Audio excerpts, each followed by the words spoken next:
Vande Mataram, good morning, and thanks to Dr. Vijay Lakshmi Garu for giving enriching introduction about respected Vice-Chancellor Raghavender, all my dear friends, Professor Vivekanandan, Professor Reddy, and Vijay Kumar Madhyam Garu, and Ashok Kumar, the very senior advocate. It is not audible, sir. All professors of law faculty, Dr. Malesh Garu, Venkateshwar Garu, and of course my friend GB Reddy Garu, and Endaro Mahanubalu, Andarki Vandanamulo. And it's a great honor to me to attend this function, um, educating the students and other people of the Osmania University about the IPR culture and its importance. And as an alumni of Arts College, and it's an honor to me attend this function, and thanks to my friend Professor GB Reddy making this happen. And I would like to congratulate law faculty of Osmania University for being the intellectual property chair, a very honorable chair, recognized by DPIIT, Ministry of Commerce and Industry, Government of India.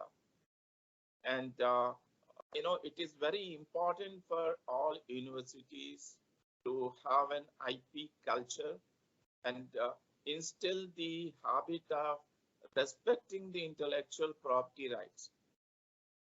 That is very, very important, because in 2016, I remember when I was in DPIIT, the government of India, with the blessings of Prime Minister Shri Narendra Modi and the then Commerce Minister Srimati Nirmala Sitharaman Garu, gave us a task of drafting the national IPR policy. So you might be wondering why this policy is needed, because we have all the best of the best IP legislations, which are in total harmony with all international convention and treaties which India is a member. For instance, it may be TRIPS agreement, all other WIPO administered WIPO conventions and treaties. And but a kind of policy need to be there, overarching policy, a framework directing each and every industry. So how to protect your intellectual property rights, how to manage your intellectual property rights, and how to enforce your intellectual property rights in case of any infringement happens. Even though these three pillars are part and parcel of each and every IP legislation, but a general policy and make this happen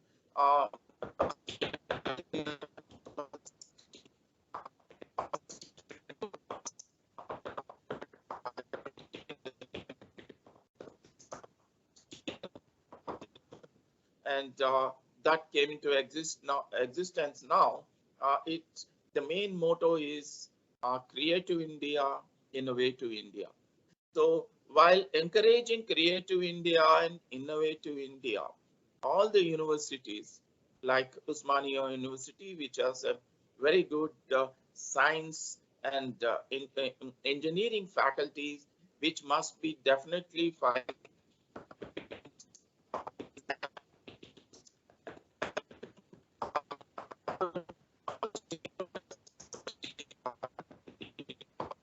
IPR-Chair of the Law Faculty of the Osmania University, the importance of intellectual property rights, because Hyderabad is the most happening place in the commercial and business sector. You have a special Cyberabad, and you have a great leadership in the entire cyber and IT sector, and other industrial sector, including MSME. Hyderabad plays a key role. But that protecting intellectual property rights, having knowledge of intellectual property rights, and also respecting intellectual property rights of others is very, very important. So I'm very proud that my own university under the IPR chair in the law faculty, Osmania University, doing a great job. And it, it is very important that while helping others, an university its own IP policy and IP culture, because it is important that academic it should start from academic honesty and academic integrity. Now, there are five fundamental values of academic integrity, like the honesty, trust, and respect, fairness, and responsibility. So these come from the values which you follow always, but in an IP policy document, if such document is available in the university as per the guidelines issued by the UGC, well and good, because I'm not aware about that. If such thing is not there, so there is a need, a clear-cut policy which vision, mission, and objectives, scope of IP policy of Osmania should educate each and every faculty member, irrespective of the subject they teach, and all the researchers and students should know about the IP policy, because they may be generating IP, creating IP, and they should also respect other creativity and others innovations. That is very, very important. So when we introduced amendment to the Copyright Act in 2012, we make sure that extend copyright to digital environment and internet. Now, during the pandemic period, law faculty also and other faculties also must have conducted their classes to video conferencing. So many questions came whether such thing is protected by copyright and how copyright has to be respected when video conferencing happens, online classes happens. The amendments we introduced in the section 52 subsection 1 I, now earlier it used to be H, now it is I. It says that any work can be used for the educational purposes. Any work, the work is literary, artistic, dramatic, and musical work, sound recording, and the cinematographic work. So these works can be used for the educational research purposes where no commercial idea is not there. No, you are not commercializing the products. That's what in the Delhi photocopy decision, not only the Justice Raghavender, who is a very good friend of mine, he recently retired, and not only his decision, when the matter was placed before the divisional bench led by Dr. Pradeep Nandrajo, supported the very legislative intention of the drafter that not only the extension of right to the digital environment, the exceptions as per the three-step test of the Article 9, Paragraph 2 of the Berne Convention, that exception should be given only in certain special cases like education exceptions, research exceptions, and criticism of review, and library exceptions, and exceptions for the visually impaired. I'll come to that separately. So all these exceptions are given only in special cases which does not conflict with the normal exploitation of the work, or which does not be prejudicial to the interest of the author.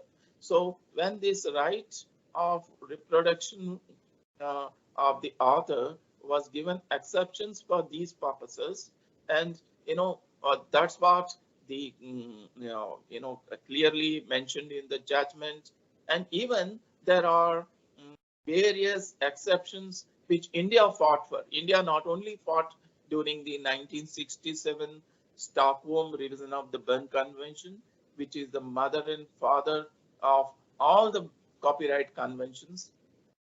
There, India fought for the reproduction right exceptions, translation right exception. We succeeded in getting. Section 52 not only para 1 not only gives exceptions for all these purposes which I've said. Section 52 paragraph 2, many people don't read clearly. There is a translation exception is there. This is what we fought in the Marrakesh Treaty for the visually impaired exceptions. And we always, ad nauseum repeated 1967 Stockholm exceptions, main committee resolution that exceptions are allowed for the translation and other adaptation purposes for education. Whatever listed in the paragraph 1, whether it is education, criticism, review, and research, library. If you are doing a patent research on a patent examination or novelty or inventive step, some documents are available in German language. That is there readily available in your OU library. But an English-speaking OU law student who is pursuing PhD may not be understanding that German language. He has to rush to the German professor, who is otherwise any German speaking guy. So he will translate it to him. So they need not take permission of the author of that German journal, which is that article published in the German language, or the book published in the German language. So such a translation of those paragraphs or those pages, which was done for his personal use, for his research use, that is allowed. So that kind of flexibility we are given there. Classroom teaching, it won't begin when lecturer enters the classroom. Nowadays, the online classroom, when he opens his video, it begins before the class. Professor starts preparing for the class, or he may depend on few researchers to collect information on particular topic and give it to him, and then he teaches in the class. And after the class is finished, students go back to the library, try to collect the information, either photocopy that is allowed under private and personal exception, and then this interaction with the professor continues till the examination. That's what the legislative intention of continuing, not only providing the course package to the student, collection of few articles, few pages on a particular topic and compiling it and giving it to the students. So it's not infringement of copyright, and in any way it's going to be in conflict of the commercial interest of the author. So this is very important for the promotion of education and research. Access to knowledge, that's what we promoted. If you look at the TRIPS agreement, Article 7, general principles, and Article 8, totally clearly made with the flexible language, open-ended language. When the India team was negotiating, it recognizes the balancing of copyright, that is exceptions for all these purposes, and transfer of technology, access to knowledge, access to medicines, and everything. These are very, very important. And so when exceptions are given, only for this much extent, but once commercialization happens, then you have to respect. Because I remember when I was writing an article for Journal of Intellectual Property and Law, Oxford University, and also writing a chapter on moral rights for Popinder and James authors, that book on the moral rights. The publishers clearly told me that exception quotation is limited. Many people think that paragraphs and paragraphs can be taken and quoted and give citation reference. That's enough. No, that's not sufficient. When you are excessively quoting from a book, so you are infringing a copyright of it. You have to remember. Exception is given limited way. You can't take out everything from one book and write article or write a book or chapter in a book. So then you need to take the permission of the author that you are extensively quoting. If he agrees or right owner agrees, okay. Otherwise, there is a limitation for using exceptions also. Otherwise, it will be treated as infringement. So what is infringement and what is plagiarism? There is the difference between these two. Sometimes plagiarism is also infringement. All infringements are not plagiarism. Basically, the copyright infringement happens. It is a legal construct clearly given in Section 51 of the Copyright Act. What is infringement? When you are copying, reproducing, translating entire book without any permission, or adapting a literary work into a film and without any permission, that is infringement of copyright. Okay, you may be getting a compulsory license or a statutory license issued by the commercial bench of the Hyderabad, Telangana High Court. Nowadays, the powers after the Tribunals Reform Bill came, the powers of IPAB has been transferred after closure of IPAB. All the powers of IPAB transferred to the commercial benches of the High Court. So it will be deciding whether Registrar of Copyright will be giving a license for the process or without assignment of it. So nobody is supposed to do that. Here, any infringement happens, you know that pirated books are there. User knows, अरे यार वो तो pirated copy है. But when plagiarism happens, that is ethical construct. Poor author, poor reader would never know that unless and until he has the knowledge of the original book written by the author. When he lays his hand on the plagiarized work, he will think that the author has written that book, because author has not written that book. Here plagiarized, it is nothing about passing off of a original work as the plagiarized author work. That is more dangerous. A pirated copy, plagiarized copy, you don't know unless until you have humongous knowledge on the topics and everything. You are well read. Otherwise, very difficult to identify a plagiarized work, because infamous plagiarism takes place either single work plagiarism.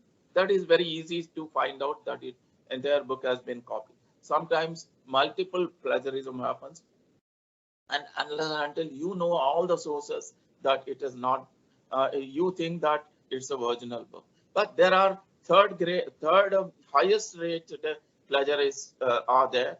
They have full command over the English language. They paraphrase the work, paraphrase each and every sentence and copy and put, whether it is single source or multiple source plagiarism. Here, dangerous thing is they deliberately avoid, either knowingly or unknowingly, because it has been paraphrased. Even though it is paraphrased, even though a quotation is paraphrased, you have to give a citation as a respect to the copyright of the originator of that creation. So that is very, very important. Otherwise, nowadays, lot of softwares are there, identify the plagiarism, but there is a myth. The myth circulated over the academic circle, that one should realize that the software recognizes even the other quotation, bibliography, everything. So to avoid that, since it recognizes that as a plagiarized sentences, so most of the universities and professors say that 50% plagiarism is allowed. Nothing is allowed. You read any copyright provision, nowhere exception is allowed under Section 52. that for educational purposes, 15% plagiarism allowed. And many people talk about 30-second music is allowed to copy, and all these are myths. Nowhere it is written. And then many times, because it is for the convenient, it has been done, because when a chapter is written, it includes the bibliography and citation references, because software is reading everything and then it is showing them. And so to remove and ignore that, it has been said maybe 50%, 15%, 20%. That's what the understanding, but there is no legal sanctity for any kind of 15% plagiarism as per the law, as per the copyright law. So